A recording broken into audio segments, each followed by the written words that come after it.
पश्चिम बंगाल में मतदाता सूची के विशेष गहन पुनरीक्षण प्रक्रिया को लेकर मुख्यमंत्री ममता बनर्जी ने मंगलवार को निर्वाचन आयोग पर तीखा हमला किया। उन्होंने आयोग को टॉर्चर कमीशन बताया और हिटलर और तुगलकी अंदाज में काम करने का आरोप लगाया। ममता बनर्जी ने सवाल उठाया कि क्या कोई तुगलकी आयोग चुनाव कराता है। उन्होंने आरोप लगाया कि आयोग जिलाधिकारियों को निर्देश दे रहा है और चेतावनी दी कि अगर किसी वैध मतदाता का नाम हटाया गया तो उनकी पार्टी इसका तीव्र विरोध करेगी।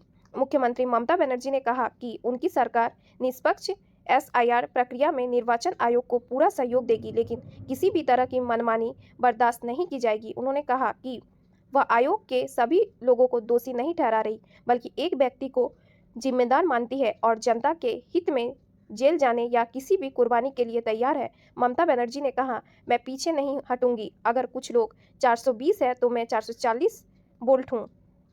उन्होंने कहा कि बिहार में एसआईआर प्रक्रिया के दौरान जिन दस्तावेजों को मंजूरी दी गई वही पश्चिम बंगाल में क्यों अमान्य ठहराए गए। मुख्यमंत्री ममता बनर्जी के अनुसार बिहार में 11 बिंदुओं के आधार पर एसआईआर प्रक्रिया अपनाई गई, जबकि बंगाल में इसके लिए आयोग ने 13 बिंदु तय किए हैं।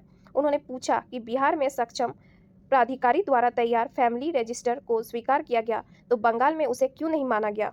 ममता बनर्जी ने आरोप लगाया कि तय समय से पहले ही लॉग इन एक्ट समिट कर दिया गया, जिससे पूरी प्रक्रिया प्रभावित हुई।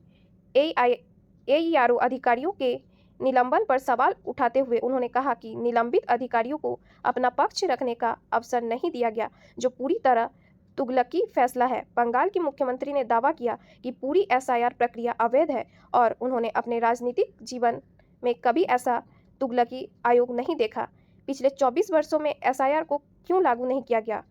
उन्होंने आरोप लगाया कि भारत का निर्वाचन आयोग एक राजनीतिक दल के इशारों पर काम कर रहा है और उनकी कार्रवाई देश की संवैधानिक व्यवस्था के खिलाफ है।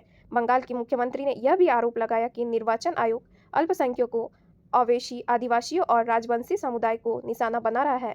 एसआईआर को लेकर ममता ने सवाल किया कि पिछले 24 वर्षों में इसे लागू क्यों नहीं किया गया और अब त्योहारों के मौसम में इतनी जल्दबाजी क्यों दिखाई जा रही है। तो यह थी आज की अपडेट। ऐसे ही अपडेट के लिए हमारे DJI TV पर बने रहें। धन्यवाद।